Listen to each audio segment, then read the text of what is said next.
Right? What do you think? Let's kick things off, friends. I'm eager to jump into this discussion. I know Ron and Justin are too. But hello, everyone. My name is Jim Tocci. I'm an account executive here at Saleo.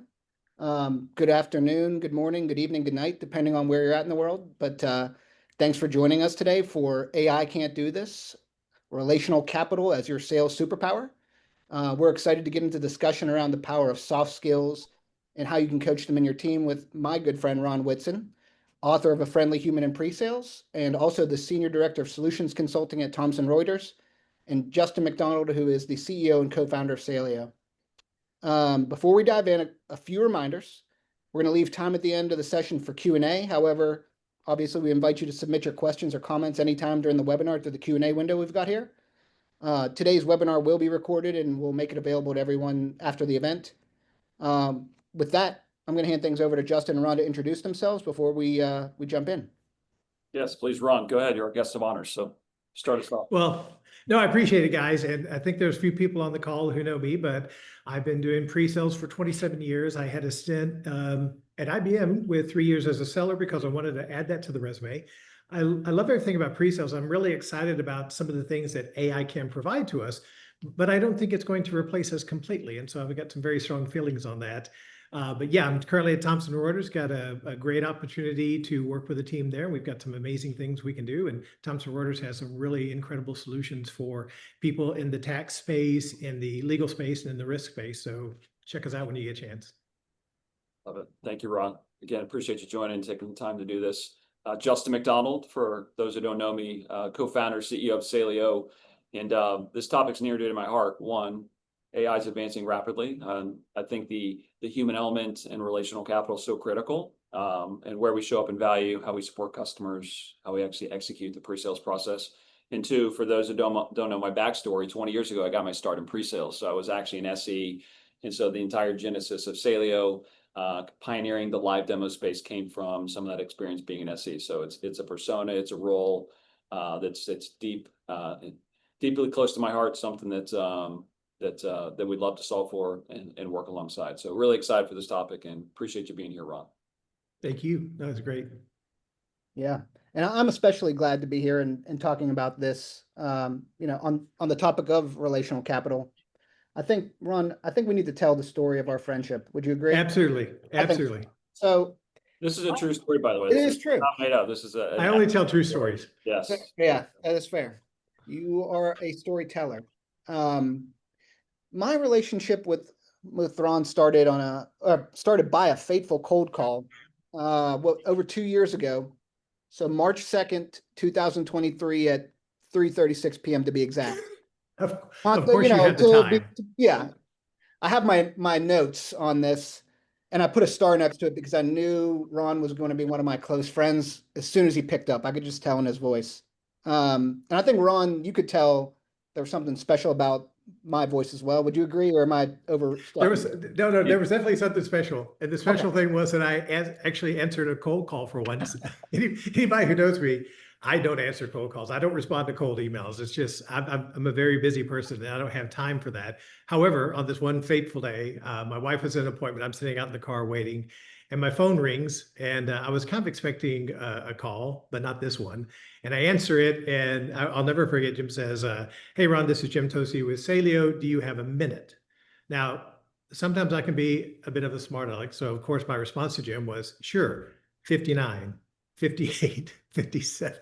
Right. And Jim pops out a couple of sentences that immediately hooked me because this was a problem that I was working to solve. I'd been spending the last 3 years on trying to solve this problem around demo data, working with my good friend and who I used to call my right arm, Warren Villanueva.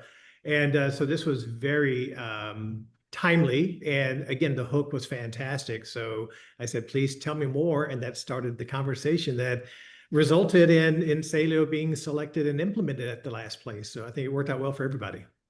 I agree. I basically got a new best friend out of it. Would you? I might be overstepping. Maybe an overreach. All right. Yeah, Sorry. Yeah. My bad. A new friend. Yes, absolutely. But you know what, guys? If we're talking about relationship capital and stuff like this, this just isn't working for me right now, but Whoa, whoa, whoa, hang on. I got an idea. Hang on. What? Ron, Jim, scared him off so much for I'm sorry. I came on. I come on too strong. for That's ending one of strong. my. That is one of my faults. I'm sorry. What's internet issues, Wi-Fi? What's going on? I think I did scare him away. Yeah, a little bit. Hey, yo. Told you Ron. it was Charlotte flight from How Dallas. about that? How about that? In the flat. Hey, Ron. Good to have you, sir. Good to be here. Justin and I were worried that we scared you off with. I thought I came on a little too strong. The best Yeah. friend, that's a little close, but I'm okay. One of the best friends. I'll leave it at that. No, But if you're gonna do a webinar on human connection, relational capital, what better way to Why do not it do it than in in person? So, At my home away from home. yes, so thank you for making the trip down here. Absolutely. Appreciate it. So it's great. yes. Well, with that, let's kick off with some questions. Since we've got the legendary Ron Whitson here, along with Justin McDonald. I'd like to start things off in my moderating debut by asking a question that is one that many ponder. So many in pre-sales come from a more technical role. And I'd say sometimes they struggle with the skills required to build relationships. I'm not saying that personally, but Ron, what soft skills make the biggest difference today in the buying cycle, would you say? Yeah, listen, this is something that is really relevant for me because that is me. I was the very technical person who got their first pre-sales role. Thank you, Shane Phillips, good buddy of mine. But I mean, I had been database administrator, programmer, worked, wrote code and all that good stuff. And Shane calls me up and says, "Hey, there's this thing called a sales engineer. I think you'd be good at it. I think you'd liked it." And again, he was correct. The soft skills that I didn't bring to the table, number one, realizing what sales really was, which is building these relationships and being able to have the ability to influence and convince people about a solution that you're representing. My first go around in the role was, listen, I'm going to show up and do the perfect technical demo. And I could do that. And that was easy for me. And then I was surprised that people didn't buy after this perfect demo for them. And so it really was a lot of learning around, okay, we're still dealing with people, right? And so how do you forge those relationships? How do you maintain those relationships? How do you get yourself to a position where you can influence people on those decisions? And so it becomes a lot of the skills. And again, people refer to these as soft skills a lot of the time. I think our engineer brain, when we hear soft skills, that doesn't tell us anything. We're looking for the recipe book. We're looking for the instruction manual, plug slot A into tab B, that kind of stuff, right? And that's kind of where the book came from, because these are all the lessons I had to learn about actively listening. Technical people are notorious for cutting someone off because we know what they're going to ask before they ask it sometimes. Being able to be memorable, investing time, having empathy, all those types of things.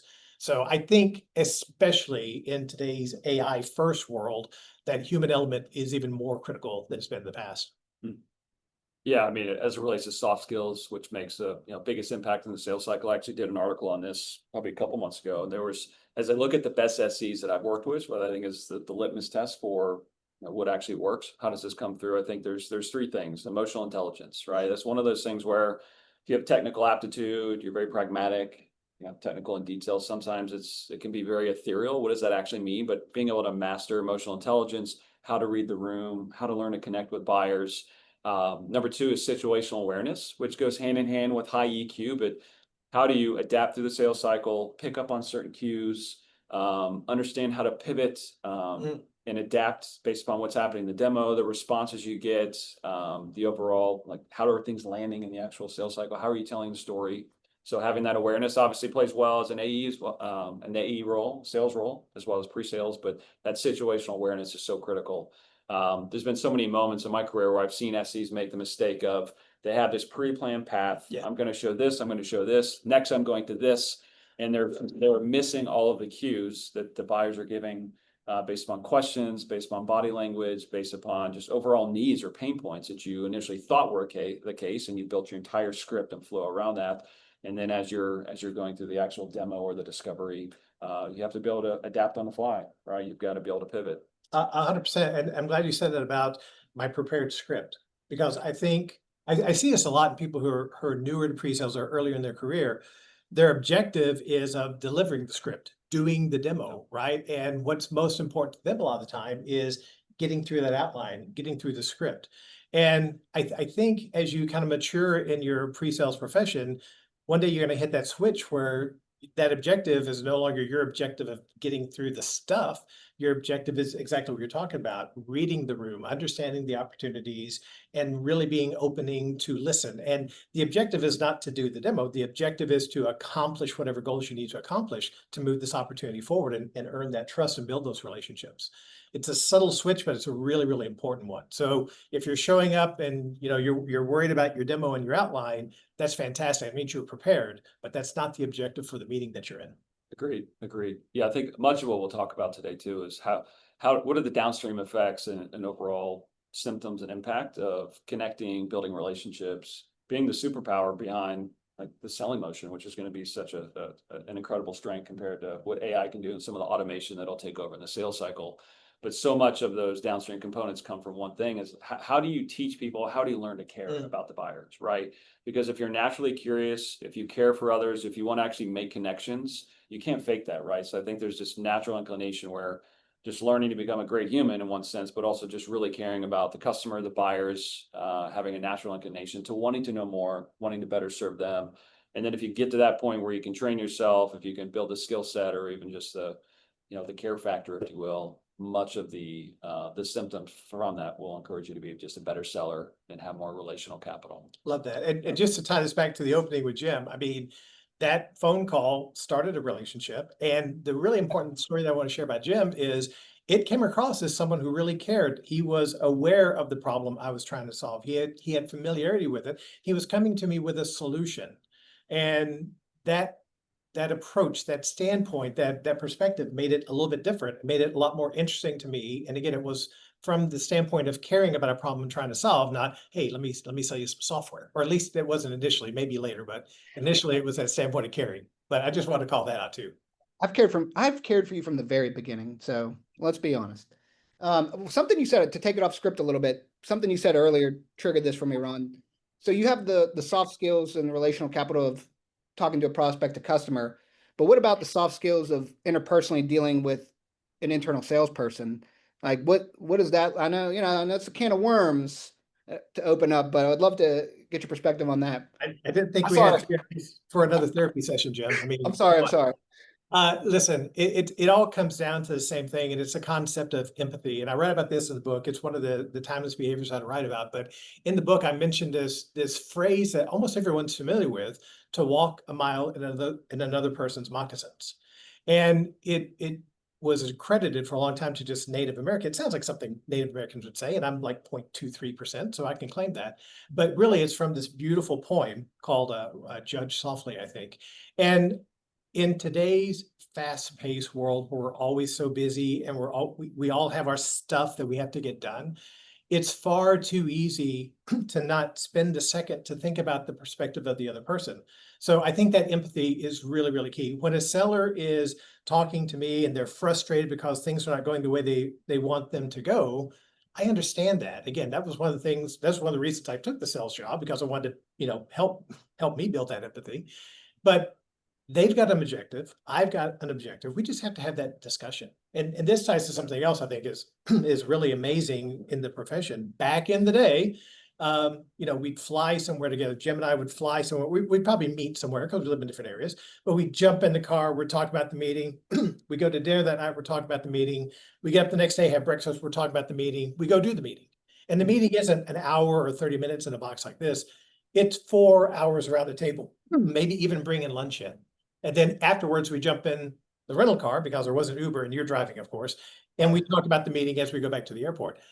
We're missing out on that today. Where the sellers and the pre-sales people are not having the time to forge these relationships so we can talk about what works and what doesn't work and how do we get better and just really get to know the person.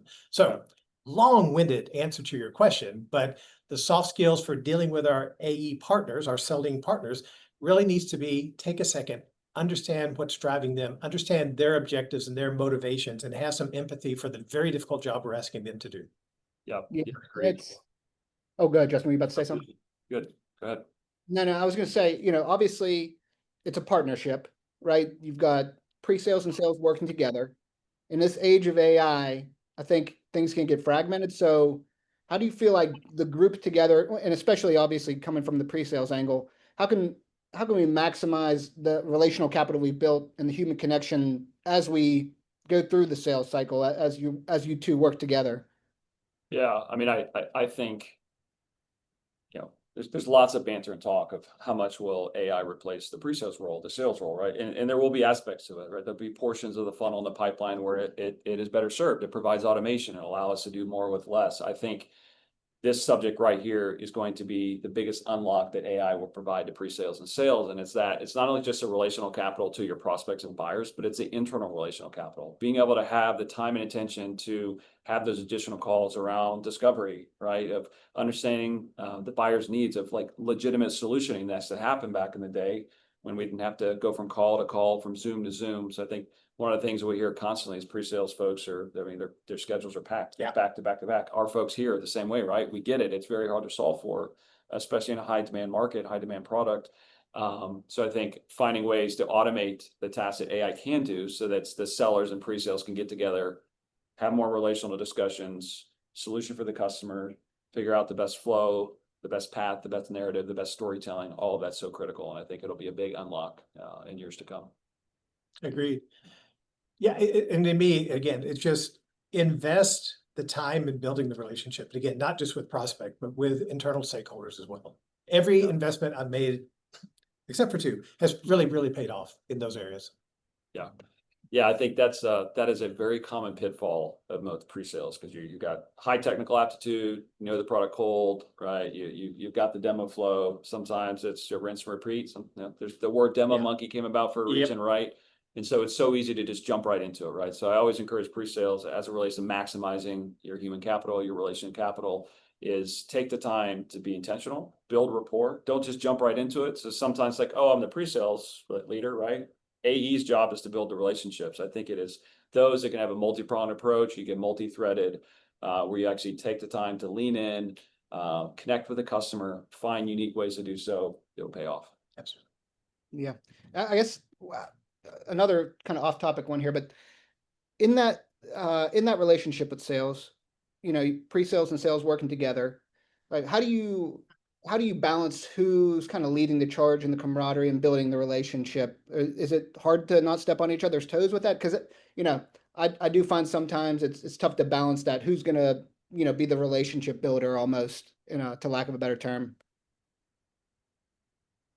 So I think the AE, the sales rep, traditionally is always going to take the lead on that. But I think it's sometimes it's an easy crutch for the SE to not be involved. And so I think one of the things I've seen really great SEs do is lean into different ways, right? You know, I did a blog on this years ago, where when people start to get into stump the chump, right? And you get into areas where there's just lots of questions, there's a little bit of doubt. The pre-sales person making an intentional connection with that particular buyer, that person, to do a one-off meeting to really dive into it, right? Which not only gives you an opportunity to isolate any concerns of the situation or just the overall thought process around that person, but building the connection. And there's also times where lots of AEs, and most are great at building relationships, but sometimes there just isn't a connection with a certain buyer, with a certain prospect. And so I've seen really great pre-sales people just lean in to kind of bridging the gap on what's missing with the AE, based upon maybe it's an off day, maybe they're just, you know, prospect isn't jiving as well as they have in other accounts. So which is very normal, right? So I think, yeah, as much as pre-sales can lean into building connections, LinkedIn requests, a quick email after, recording a loom of what was reviewed and sending it to the prospect, of just finding ways to be top of mind, to build connections and realize, hey, it's not just the AE, we're a team. Selling takes a village.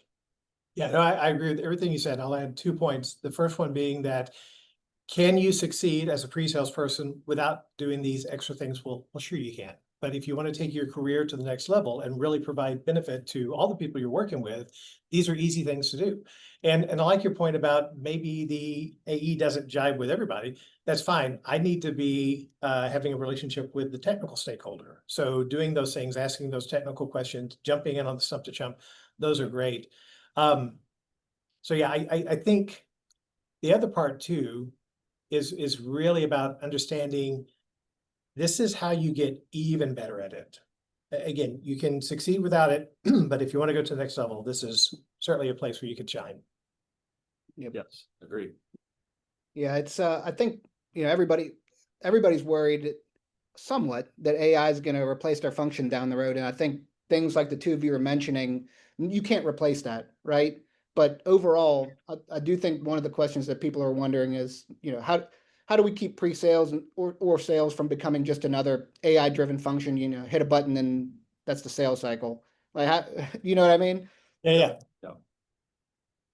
You want to take that or me? Yeah, I mean, I'll give you my take on it. I mean, at the end of the day, let's see, this is July 10th, 2025. So as of today's date, it's not agentic AI buying from agentic AI, right? It's still a human being making that decision on whether this is a viable solution, whether we're going to invest the money into it.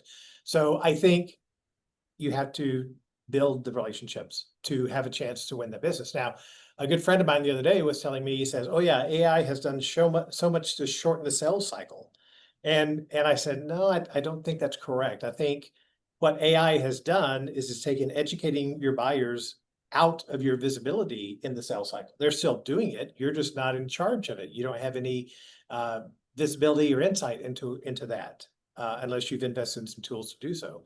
So again, it's just changed it and shifted it just a little bit. I did have one other point I want to make to the previous question. I kind of lost thought there for a second, but I think the idea of how do you coordinate these meetings and how do you avoid stepping on each other's toes, to your earlier question, Jim, is we got to have those conversations. We got to do a pre-meeting call and kind of establish those roles and responsibilities. But like we said, if we're moving at this incredible breakneck pace and we're slammed meeting after meeting after meeting, then we're not giving ourselves the space to do so. Yeah, the margin's super important. So, but yeah, Jim, I mean, back to your question around, will AI replace, right? What can we do, right, to keep pre-sales from becoming just an AI function? I think the root of the answer is you need to add incremental value, right? You need to add value in whatever that looks like. And I have some ideas around that, but if you're not adding value, if you're not providing some sort of uplift from an AI agent delivering a demo, which will happen one day, right? It's going to happen.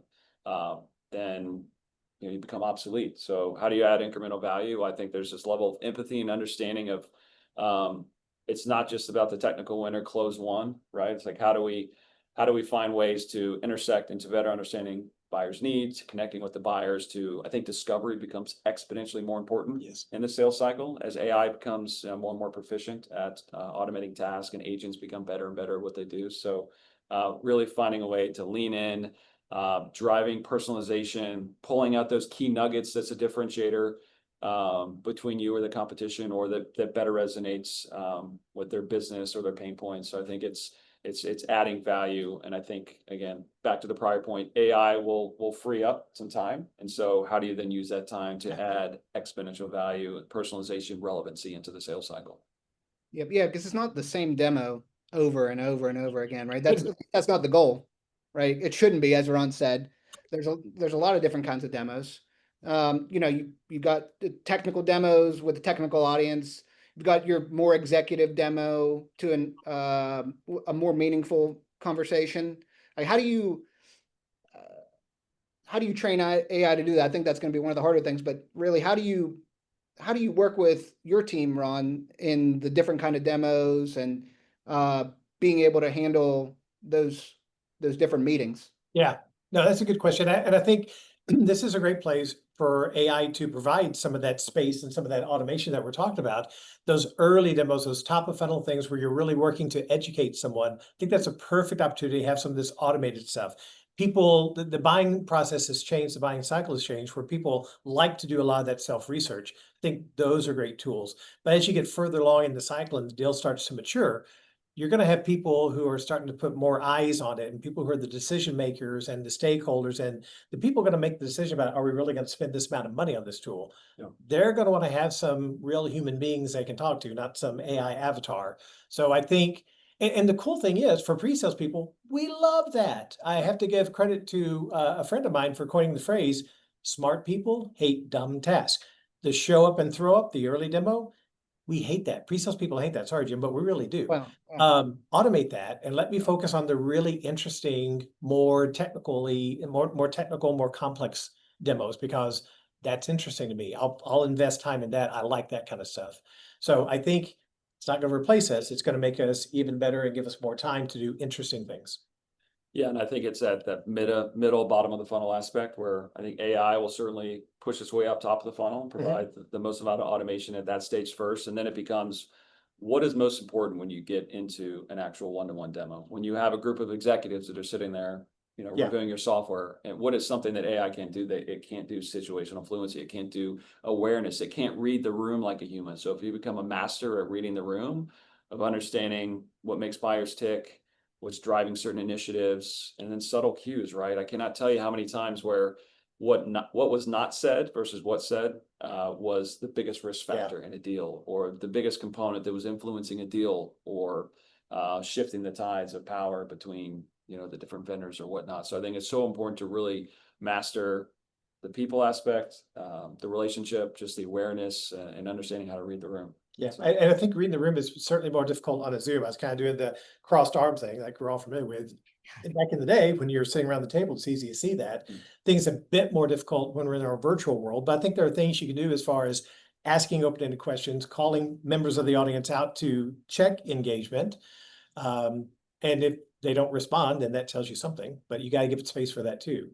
But yeah, that's the greatest point, I think, is AI isn't in the room. It can't read the room. That's a real place that pre-sales people can work on some skill and some knowledge and provide that value you're talking about.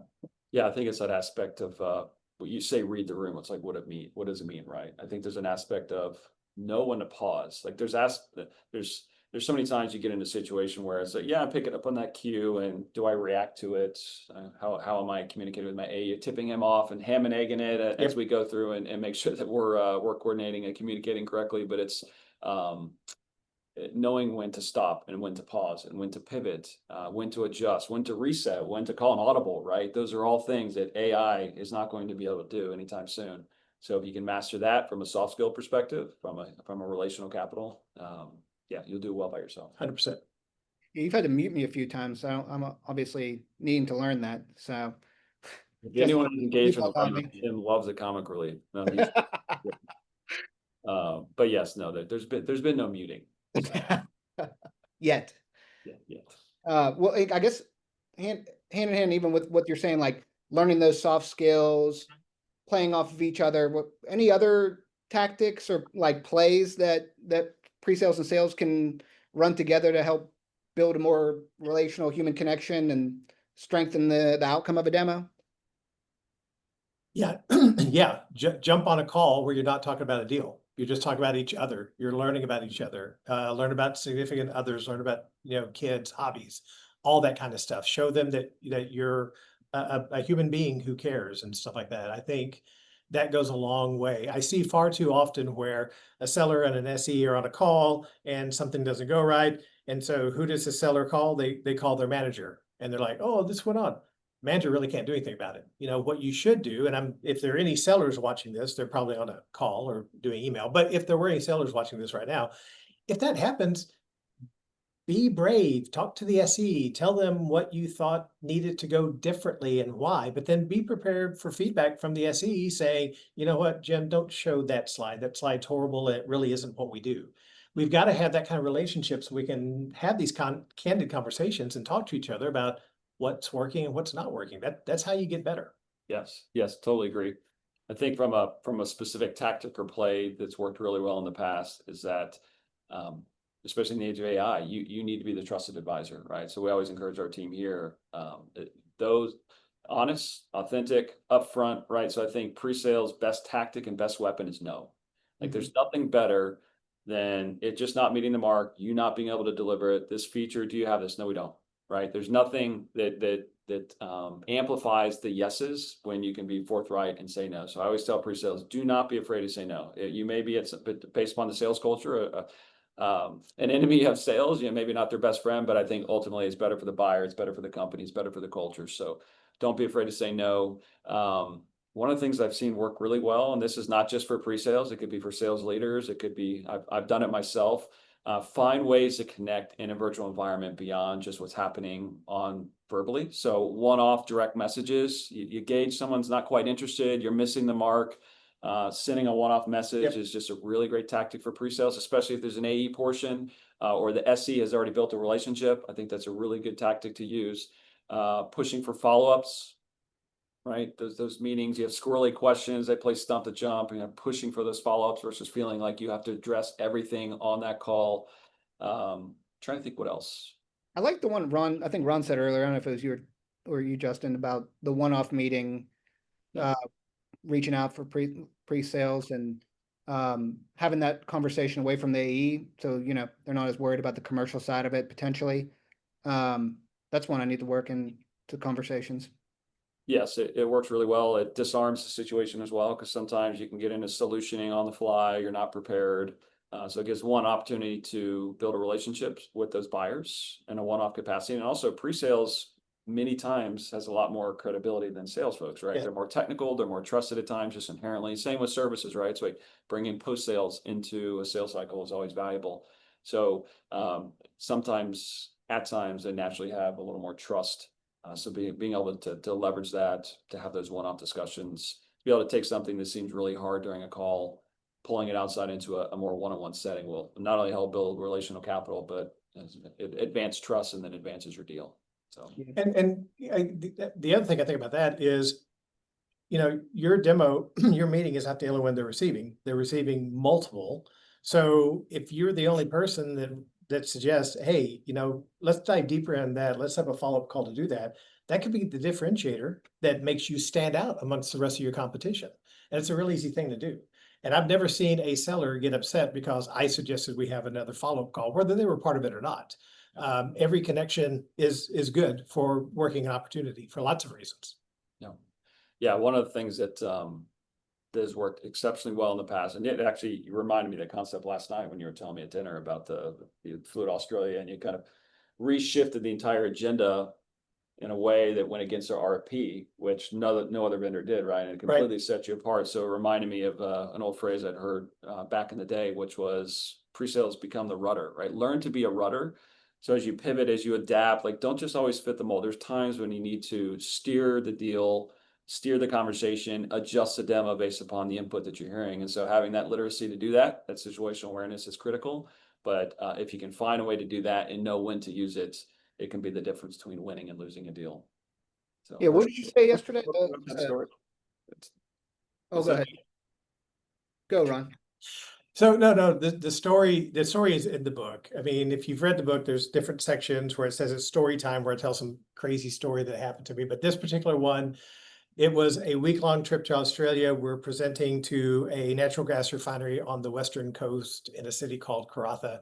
And it was a requirements RFP demo. And these are usually the most difficult kind of demo to do because you've got a list of requirements and they're scoring you during the meeting. And this one was 215 different requirements and some went really, really technically deep. And so as I was preparing for the demo, I put a slide deck together where slide 1 was requirement 1 and slide 215 was requirement 215. And they were all numbered and they were all labeled according to the section of the RFP so that my audience could follow along and score. But as I was preparing, I was really troubled because the numerical order was really confusing and jumped from area to area and from persona to persona. And I didn't think the story was very easy to follow. So I said, I'm gonna try something. I reordered the requirements and put them in a way that I thought told a good story. And told my boss, hey, this is what I did. And he says, well, we'll ask them. So at the beginning of the meeting, it's like, hey guys, you gave me your list of requirements. We're gonna see every one of them today over the next 4 hours. I've got them in the order that you've given, but if you'd indulge me, I'd like to go in a different order. I'll tell you every number so you can follow along, but I think this tells a better story. And much to my happiness, they said, we can go with your order. And we did the demo and it went really well. We ended up with a $3.6 million deal, which was really good. But at the end of the demo, we're sitting around, chatting and having a little discussion afterwards. They said, they told us we were the only vendor that came in there and changed the order. And the way we were able to do that showed them that we knew the requirements really, really well. And that really made them feel comfortable that we understood their business. And that was part of what won the deal for us. So there's another story about personal protective equipment, but see me in person or read that one in the book.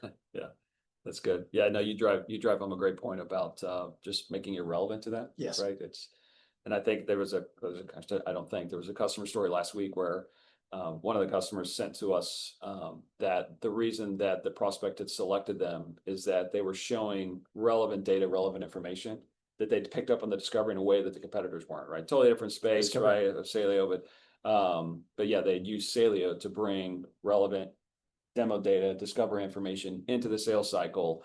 And that very thing, the entire room said, hey, you guys are the only ones that actually took the time to bring our industry specific information, some of the use cases that we called out. And so having the flexibility to do that is, again, it's kind of like the renumbering of the RP. It is. You're adding a personalization, a relevancy to the deal that they just may see a vanilla demo from someone else. So how do you set yourself up? Or even worse than vanilla demo. I've seen demos to financial services companies that we're not using financial services data. They're using like manufacturing data. Yeah. You want to tell me you don't understand my business faster? I mean, come on. Yeah. And I think that's one of the reasons why this tool that you guys have is so fantastic, because again, easily you can tell that relevant story with the relevant data. Yeah. And it's easy to do. I mean, really take the time, understand a little bit about the people you're presenting to, do your homework. And I think that's a great place that AI provides a big benefit. It does. Grab a 10K, throw it in your good buddy chat and ask about questions that you could present in the meeting. I mean, there's so much information out there. The AI tools are a great way to summarize that information and digest it very, very quickly so you can be relevant when you show up for that meeting. Yeah, Agreed. I think, some people just do discovery for the sake of discovery. They'll ask great questions and then they just never use it again. It's like, what was the point of doing that if you're not going to use it to personalize the demo, personalize the conversations? Right. Agreed. It was a checkoff box. Okay, we did a discovery meeting. Yep. Avoid Yep. the boxes. Absolutely. Good. Yeah, we're up on time here. I don't know if we have any questions from the audience or the crowd. Yeah, let's see here. All right. Here, how can pre-sales leaders position their teams as strategic partners when trust is an all-time low? You're a Question. pre leader now. I'll let you take this one. Yeah, I don't know if anyone has an answer for that. No, I'm just kidding. Well, the first thing would be to understand why trust is at an all-time low. See discovery. You already started there.